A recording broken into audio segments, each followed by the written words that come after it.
All right, so last time we met, we continued with our discussions. Can somebody remind me where we stopped last time?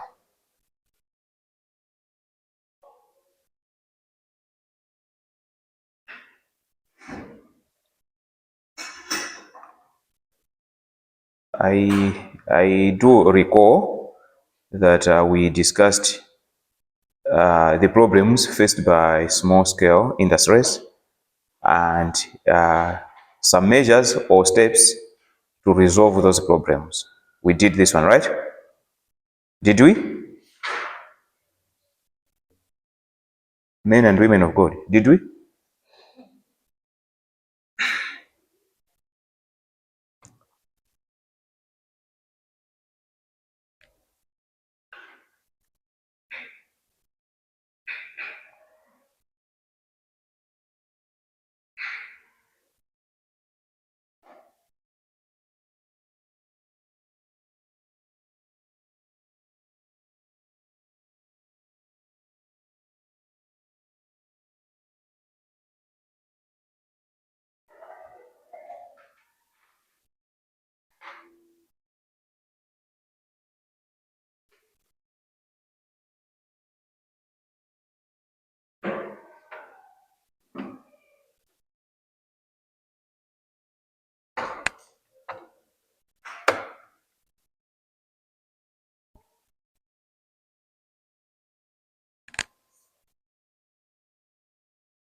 All right. So I was saying, last time when we met, we discussed some other things related to the problems that are faced by small-scale industries, or the problems that are responsible for the failure of many small-scale businesses.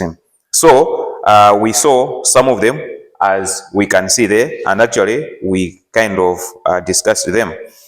Then we proceeded to see some suggested steps that can be taken in order for those problems to be eased or to be solved. And of course, here were some of the suggestions that we saw that day. Then, as we proceeded, we went to see some of the solutions as outlined there. Now, today we have to look at something else, and that is the policies that govern, or policies that should govern small scale businesses or small scale industries. Now, it is an open secret that countries or economies that are doing well economically, it is not directly because of the government. It is not the government that directly develop those economies. It is the private sector, especially in what we call capitalist economies.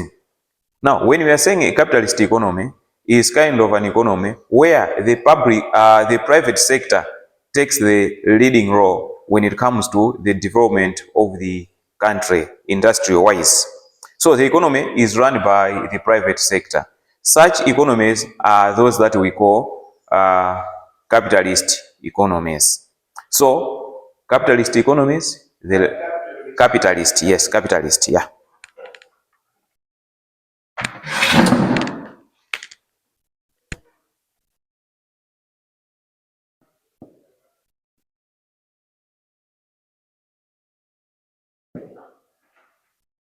So with capitalist economies, mostly the economy is run by the private sector. Unlike in economies like socialist, or others call it communist,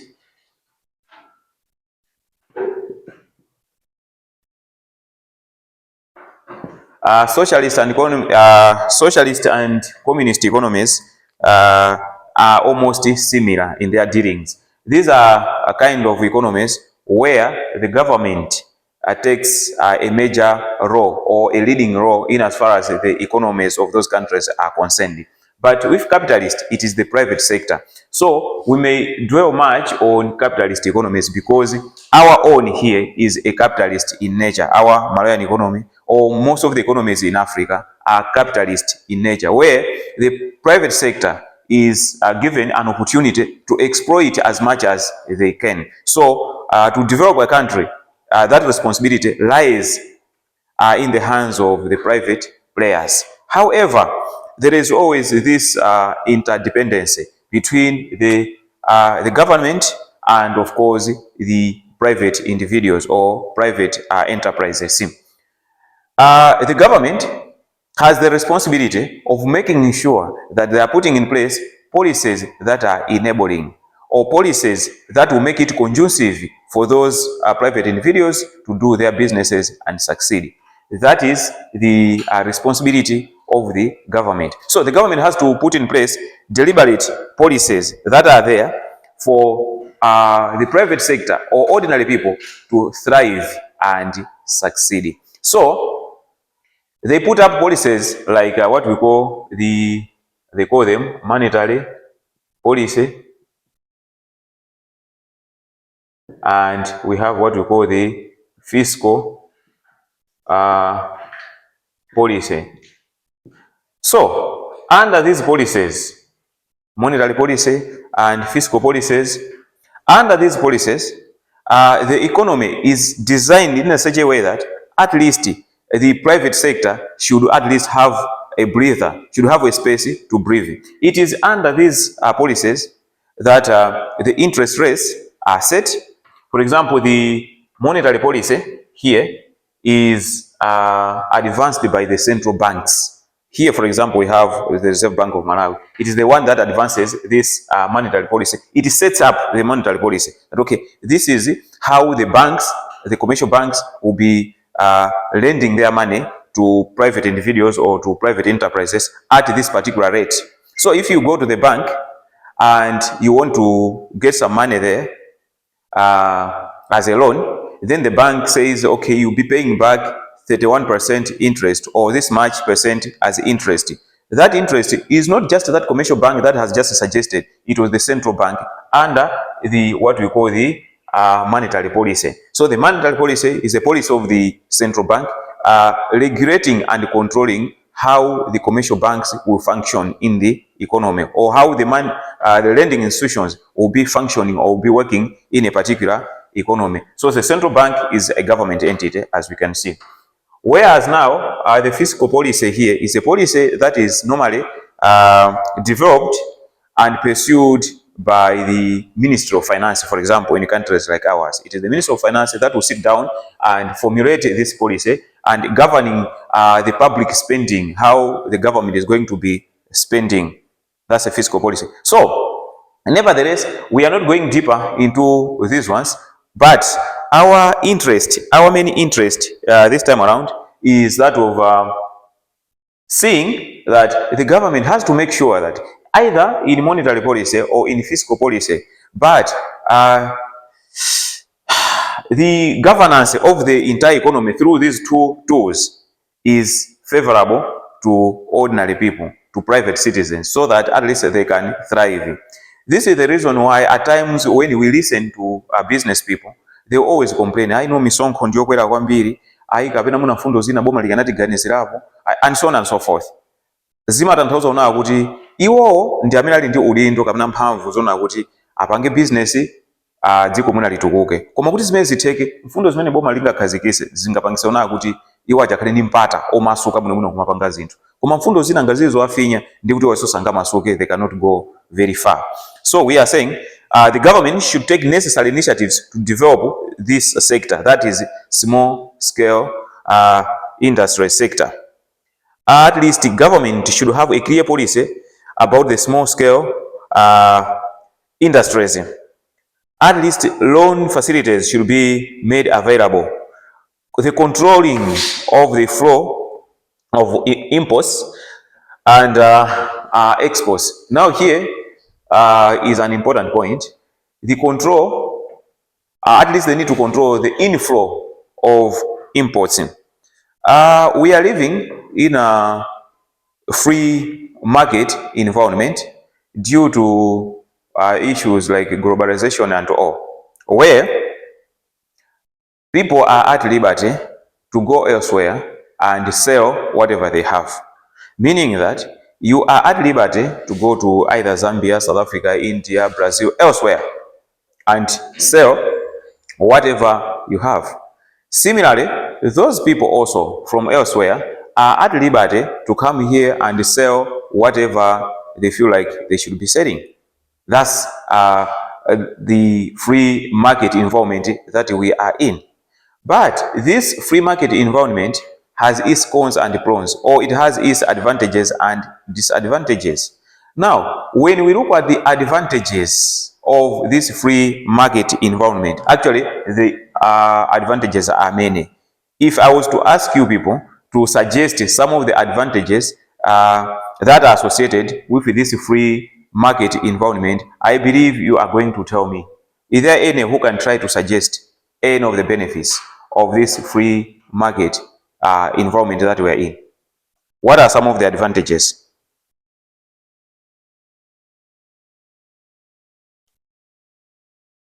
What are some of the advantages of the free market that we are in? Free market environment or liberalized market environment? Access to things. Sorry? People access to things. For example, things like this and that. Mm-hmm. If it wasn't free, would have been the products. Okay, so you have access to a wide variety of goods, right? What else is the advantage or the benefit of having this free market environment? Consumers' choice. In the free market, consumers have a wide variety of choices. All right, so consumers have a wide variety of choices. So you are agreeing with him. What else can be seen as a benefit of having this free market environment? You want to give it a try? There's fair competition. So there is fair competition. In the sense that everyone is allowed to sell what they want. Okay. Without being like refused to sell. Okay. So he is saying there is what we call fair competition. Fair competition. All right. I've taken that one. Of course, I've written it here in brackets. We'll go to it again. We'll see. We'll try to interrogate this one. Any other benefit that we can think of?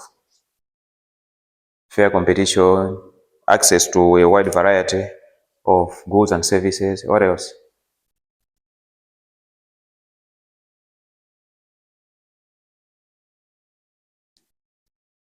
What else? Mind you, we are saying this free market environment is a market where we sell and buy goods. We also sell and buy services, right? That market, that free market environment that we are in. Yeah, so let's think along those lines that, okay, we are talking about goods here. That's why others are saying a wide variety. But again, we also have services that are also sold in the same space, same free market space. So what are some of the benefits?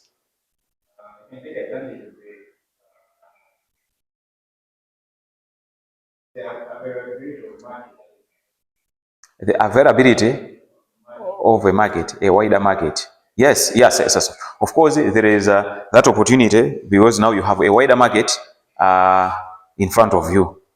While before this globalization or liberalization, whatever we are calling it, we only had a localized market. So if you had your merchandise, your market was only confined around where you are. But with liberalization and globalization, you are able to go global. The market is so wide. Yeah, that's so true. Another thing, there are actually a lot of benefits that are associated with the same. Let's bring more.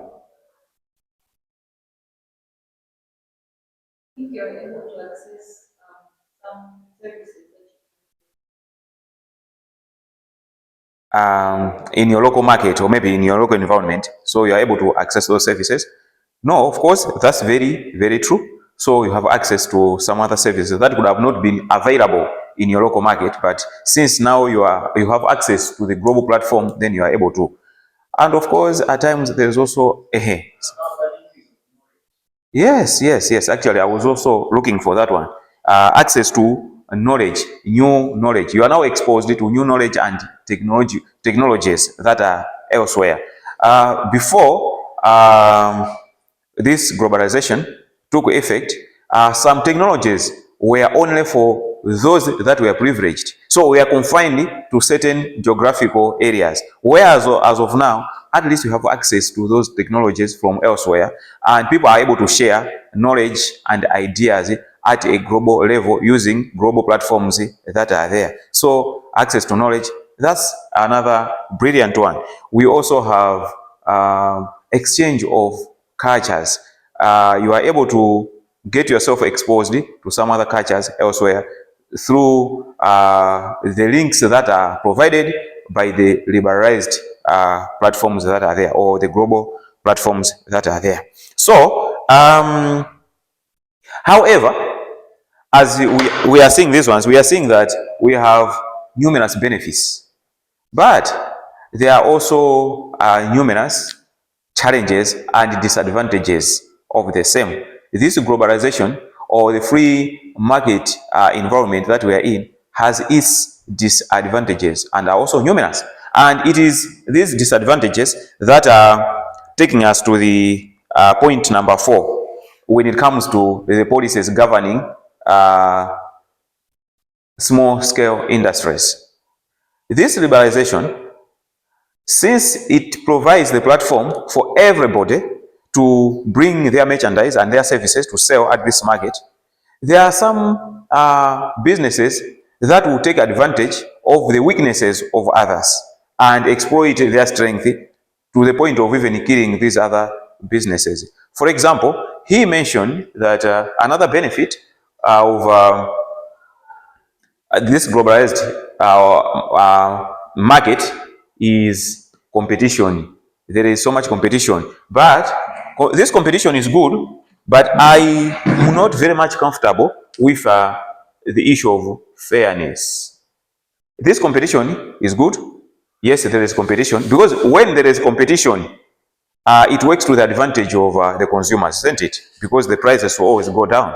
So yes, competition is there, but the issue of fairness can be interrogated, right? Now, let's interrogate it. We are in this space, free market space, where traders from India, from South Africa, from elsewhere are able to come in here and sell whatever they produce or they have. And again, you are also here selling whatever you have. The issue of fair competition, are we really going to see a fair competition between these two parties? Let's look at somebody who is a tomato farmer from Musumbe here, he is selling here, and there is another tomato farmer from South Africa, is also here, because the ground is clear for everybody to come and do. Can these people compete fairly? That's the area we need to interrogate. Are we going to have fair competition? What is going to happen there? What is likely going to happen in this scenario? Yes, you want to say something? You want to say something. I can tell from your face you want to say something. Please tell us. Are we going to have fair competition in this scenario? Is it? Justify it. Because I think for humans, we have a choice. This is tomato, so the buyers buying depending on the quality. All right. Okay. Fine. So she is saying, yes, the competition is going to be fair, because now it depends on the consumers. It's up to them to choose which one is more appealing and then than the other. Okay, that's according to her. Others, what do you think? Is this competition going to be fair? I heard somebody murmuring saying no when she was saying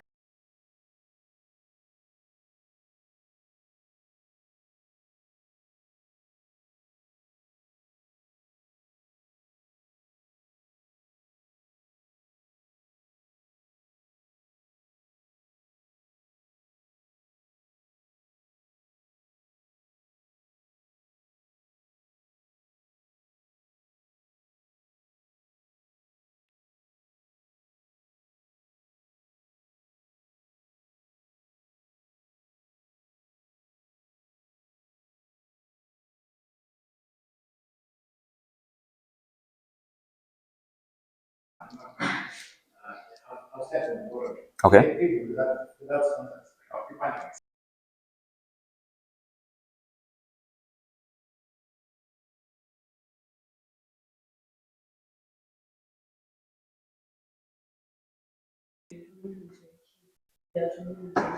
But still people go for quality.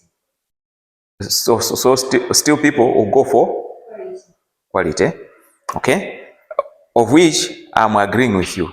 But now, his point now is that the ability of somebody to slash down the prices, right, due to the cost of production. That's what you're saying, right?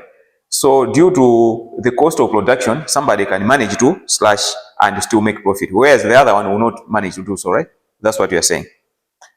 Okay. So on issue of quality, and from the part of the consumers, I'm agreeing with you fully, right? Because I mean, we have the right to go for something which is of higher quality. But when it comes to prices, what will happen? As consumers, we also go for something which is a bit cheaper, right? Regardless, of course, the quality is the first thing. The quality is the first thing. But now, when it comes to the affordability, you also go for something which is a bit more affordable, right?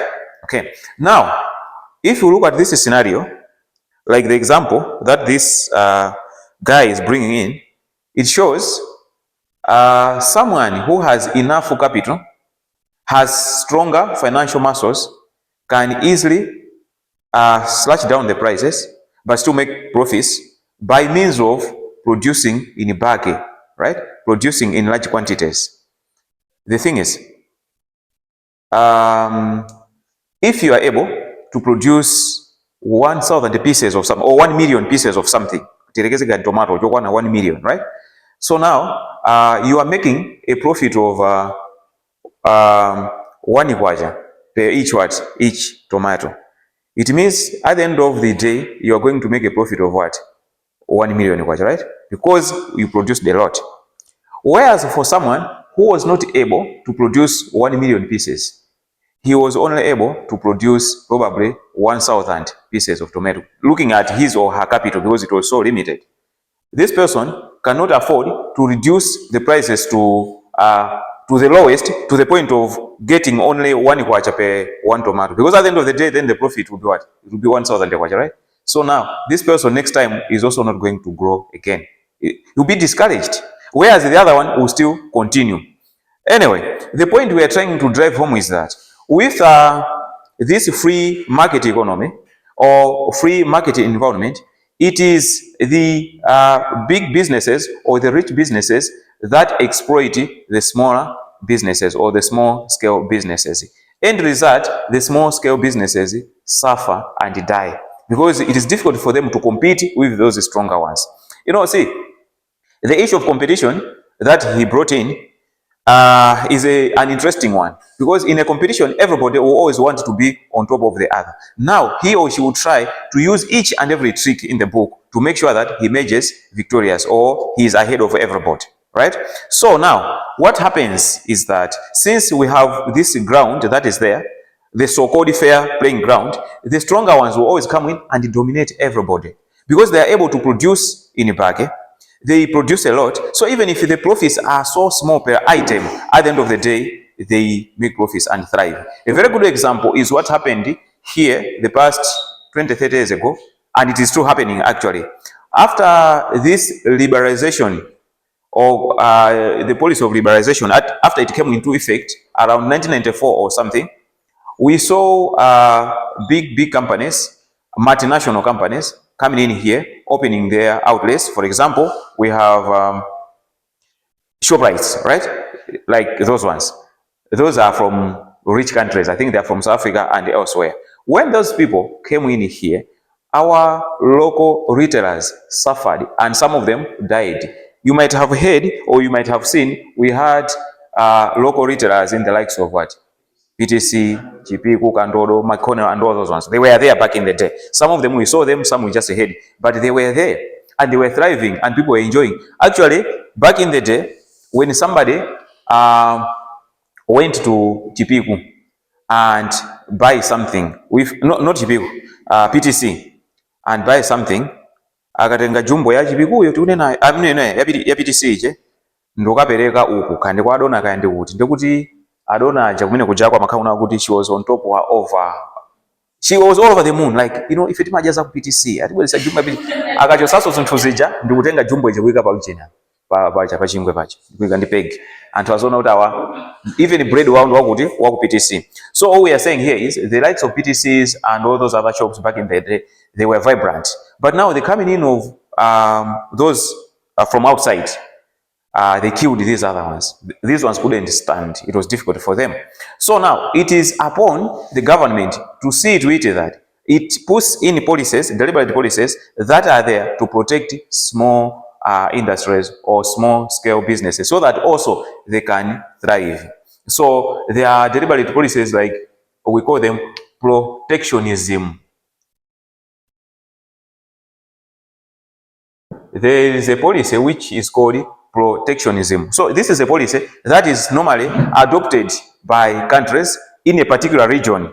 For example, this part of Africa we are in SADC. So the members of this trade bloc called SADC can adopt this protectionism policy with an idea or with the aim of protecting the small scale industries in their respective countries. But this one doesn't mean that it is a total shutdown that is going to put into effect to bar or to ban some businesses from elsewhere to come in. No, but at least there are what we call quotas.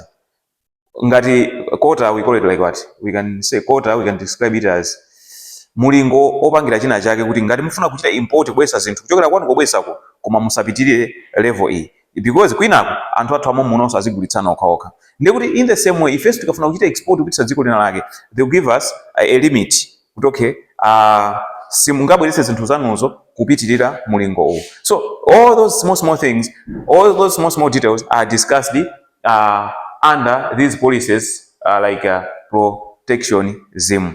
So the idea there is to protect the local businesses. Anyway, we have taken a lot of time there. So there is an issue of political stability. It is also very, very important. And again, an overall stability of the economy. Nkhani zazomati ma devaluation, nkhani zoti forex isakwenda bwino chani, at least those ones need to be stabilized so that at least local business people, small scale business people should be able to do their stuff successfully. Okay, let us look at something else. And this something else that we're going to see here is this one.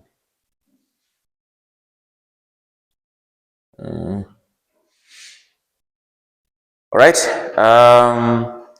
As we proceed, since we are saying it is the responsibility of those in power to make sure that they are creating this enabling environment, some of the things they can do is making sure that there is availability of financing to small scale businesses.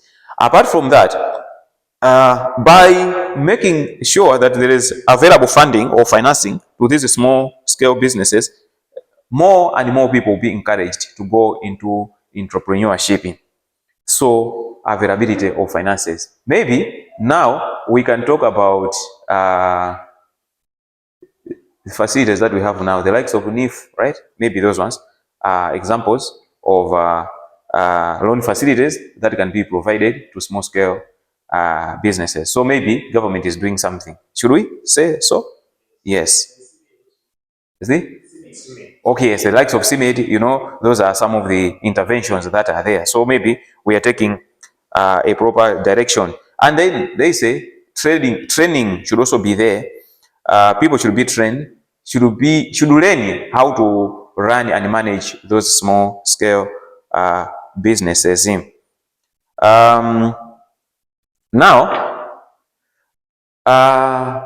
families or individuals should be at least encouraged to go into these small scale businesses. But one can only be encouraged to do or to go into business if they are seeing benefits, if there are benefits there. But if you are not able to see benefits, I mean, what is going to motivate you to go into business? After you do that, but there's no market for that sabola. Next time, I don't think you are going to grow that tabula again. You say, no, this is just a waste of time. So markets should be there, a well-organized markets for that matter. So the provision of markets or market platforms is one way of supporting these small-scale industries. Now, if you are supporting those small-scale industries and people are benefiting, others will be motivated because they see that, if yes, let us join. At least arrangements to export local products should be made. Arrangements should be there, or the government should put in place modalities of exporting locally produced products. But now, at times, some of these ways that some of the ways through which people can export their products become so complicated and difficult. I will cite an example of the export of produce in Malawi here. You guys here, you can sit and say, guys, let's put together our monies and at least we should start exporting agro produce elsewhere. Whether you want to start exporting soya, desert, or whatever. But now the procedures that are there, as of now, as I speak, I would say they are so complicated and so complex and difficult actually.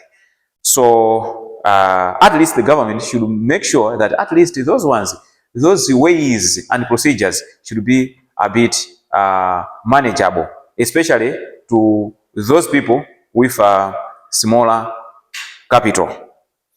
Unlike the situation as it is now as we speak.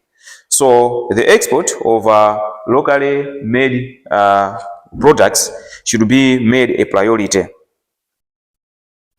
Now, let's discuss a new thing here. The product range. This is something else. What is a product range?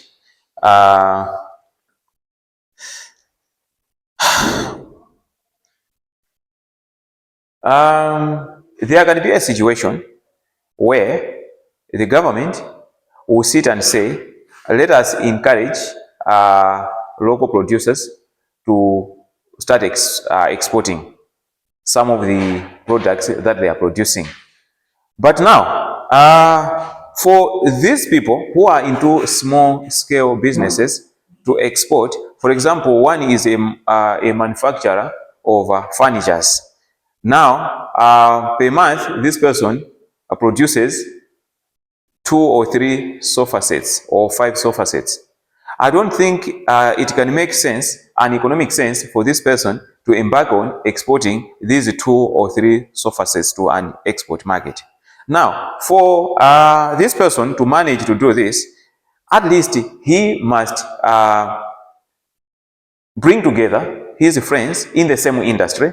They must put together their goods, their products, and at least export in bulk. By doing this, there are a lot of benefits that these people are going to get from this.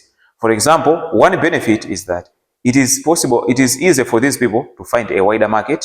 That's a benefit of consolidating their exports, but in the same industry, in one industry. It will be easier for them to find a wider market.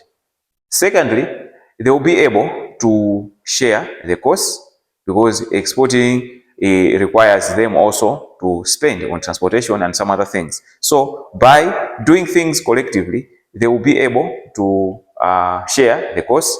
That's one thing. At the same time also, they are also going to share the risks because along the way, there are some risks that are associated with the same. Now, by putting their things together, they will be able to share these risks as well. Now,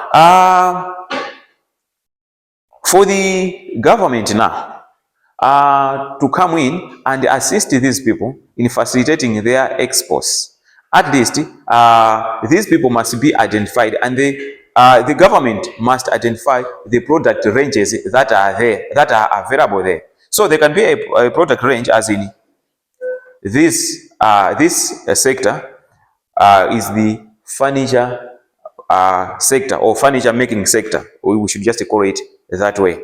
And probably this is a agro-based sector, and specifically this group of people is into groundnuts or maybe soybeans production. Now, when the government is coming in to help these people, they'll be looking at that segment, as in when it comes to exporting soya beans, let us find a market where we can sell soya beans for this sector. So the product range that is there, the government will be able now to list down the product range that is there, that we are looking for a market out there, but we have soya, we have furnitures, we have this. Those are the product range, or the groups, or the groups of products as per the industries. So, as per this definition we have here, product range or product line is a collection of products sold by the same manufacturer that are aimed at different segments of the marketing. Now, since this is the, for example, we say the what? The furniture manufacturing sector. This furniture manufacturing sector definitely is not only selling chairs and it ends there, or they are not only selling tables or it ends there, or desks and it ends there. It is a sector which is into furnitures, but they may be producing different kinds or different types of furnitures. So whether it's the beds, the tables, the cupboards, and so on and so forth. Now, when one looks into that sector, one will ask, what is the product range in that sector that you are trying to assist? Or else, somebody who is a representative, a government representative, has gone elsewhere to search for a market for furnitures. Those people there, if they are interested, they will ask, what is the product range in this segment or this furniture sector that you are bringing us here? You say you are looking for a market for this. What's the product range? That person will be in a better position to explain to these people if he understands the product range in that particular sector. So the person will say, no, we have chairs, we have tables, we have cupboards, and so on and so forth. But it is within that sector, the furniture sector. So in other words, the product range can be a line of products or different types of products that are within a particular sector. Now, in this particular sector, it can be a sector comprising of different manufacturers or business people, or a sector which comprises of only one individual, but he or she has different types of products that are there. So all the products rather in the range are connected, but some may be designed to attract different types of populations, either teenagers, the elderly, different genders, and so on and so forth. Now, the product line may also consist of similar products as we can see here. But the bottom line is, the products, though they can be similar at some point, but at least there is they can be different at some point, but they are within the same segment.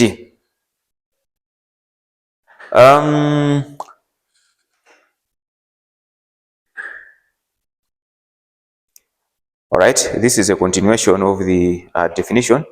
Fine. Now, why do we need a product range? Are there any reasons why a company or a particular sector should have a product range? Yes. The reasons are here. For marketing strategy, to reach new customers, and of course to diversify the market. So we'll still go to the same example that we related. An example of the furniture making sector. Now you are trying to find a market elsewhere. When you go there, they ask, so what's your product range? Or what are the products that you have? If you only have one type of products, it means you find that you are restricting yourself or you are limiting yourself. Because when you say, no, we have school desks, and ends there, people will say, okay, that's fine. Actually, we thought you also manufacture cables, or we thought you also manufacture beds. Maybe if you had beds, we could have said we'll buy some. So for you to take advantage of such a market, at least you need to have a range of products within that particular sector. So some of the reasons why you may have different types of products in a particular sector is to at least to be able to market your goods successfully, at least to reach new customers, and of course to diversify the marketing. Now, as she is giving us a closing word of prayer, let us look at this other concept. You're welcome. Actually, we are just starting. This is just slide number 6 out of 30 slides that we have today. So 6 is not bad, 6 is not bad. You're welcome anyway. Huh? This is slide number 6. This is just out of 33 actually, but we'll just subtract those 3. We'll only have 30. Anyway, I'm kidding. So here is another concept: capital investment. So what is capital investment? So capital investment can be seen as the funds invested in an enterprise or in a firm, so that after investing these funds in that business, there are some objectives that you are looking for. So you put in these funds so that at least you get what you're looking for. So this can also be seen as an expenditure involving the putting in place of fixed assets.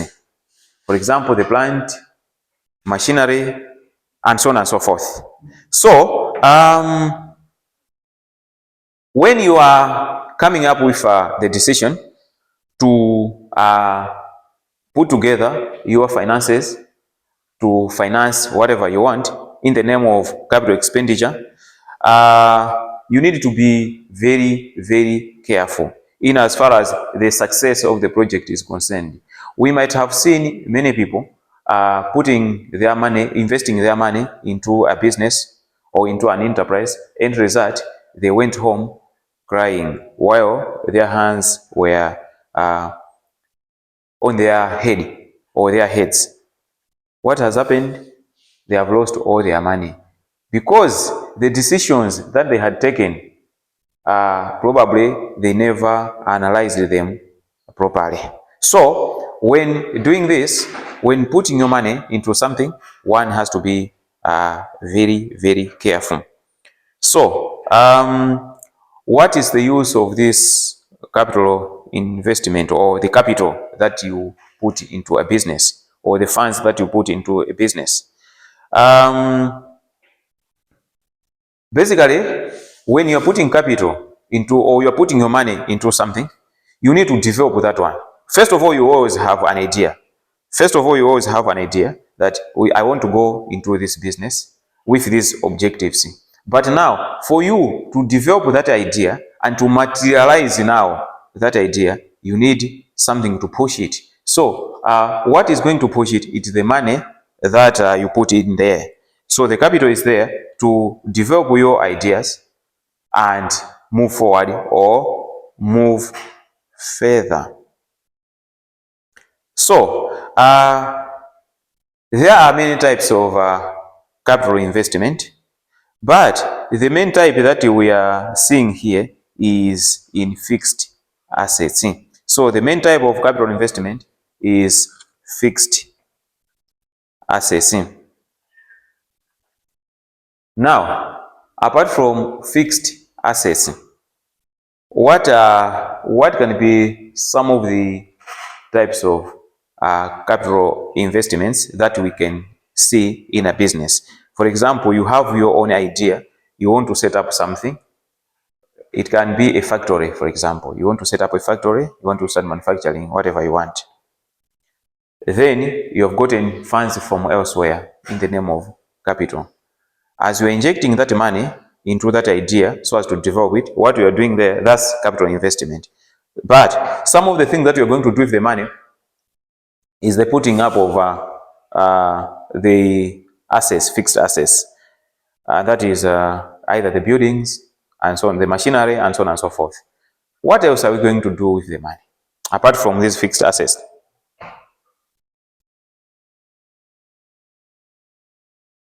Apart from buying the machinery and erecting the buildings and all, what else are you going to do with the money? Because what you are going to do with the money is what is going to define another type of capital investment.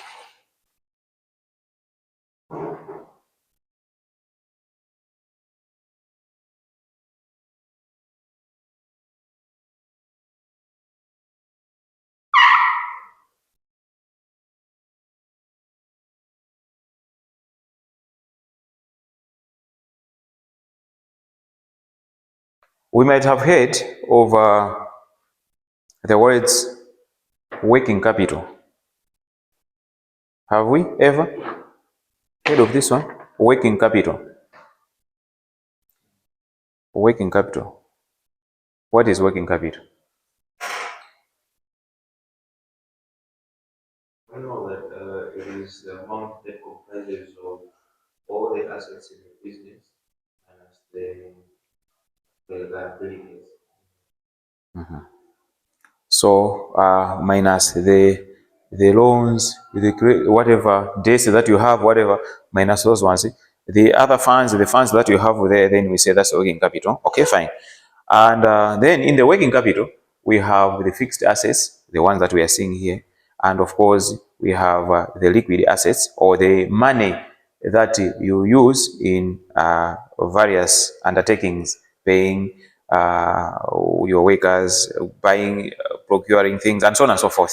So when you are investing your money, that is, when you're putting your money in business, basically, part of it is used to put up the assets, the fixed assets, as we are seeing, and part of it is used in the daily running of your businesses. Now, when you put the capital into the business, there are a number of things that happen there. There are long-term effects. Now, the long-term effects, these are the activities that sustain the business, taking it forward by means of the assets that are in place, either liquid assets or fixed assets. But those are the things that are carrying the business, taking it forward or pushing it forward. Now, then there is what we call irreversible effect. Now, what is an irreversible effect? Wrong capital investment decisions can have devastating effects in that the reversal of such decisions will result into incurring substantial loss. The point here is that when you are investing, you're putting money into the business, there can be situations where the decisions were not properly made, were not properly thought of. As a result, you made wrong decisions. And at times, wrong decisions can have very serious effects, such that the reversal of such situations may be difficult or can also be catastrophic and can lead you into big losses. So, there is also what we call another effect here is that there is what we call substantial capital outlay. So, capital expenditure involves or can involve huge capital outlays. For example, the purchasing of very expensive equipment or putting up a plant which will cost you all your capital. Now, it happens at times that when your decisions are not so thoughtful, you may end up probably wiping out all your capital, purchasing or procuring machinery and some other things that will make it even difficult for you to sustain your business. You have purchased the machinery and you have put up the fixed assets, buildings, and so on and so forth, but you are failing to operate. So the bottom line is to have a thoughtful decision before you invest or before you put your money into the idea that you have. So there is what we call a circulation of capital investment through what I said, the working capital.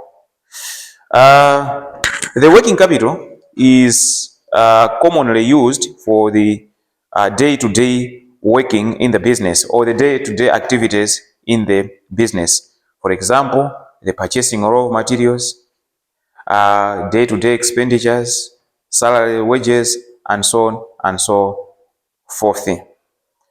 So the working capital, it is the difference between the inflow and outflow of funds, just as he also suggested. We have these types of working capital: permanent working capital. For example, permanent working capital is the examples can be the fixed assets. Then we have the variable working capital. That is the amount of investment required to take care of the functionalities or the fluctuations, in the business activity. So this is the liquid capital that I was talking about. The money that is there to help you in running different errands in there and to make sure that you are balancing your activities. In cases of fluctuations, at least you are able to cover up and move forward. Then when it comes to small scale businesses, we have ownership patterns. For example, one, we have sole proprietorship. I think we are familiar with this one.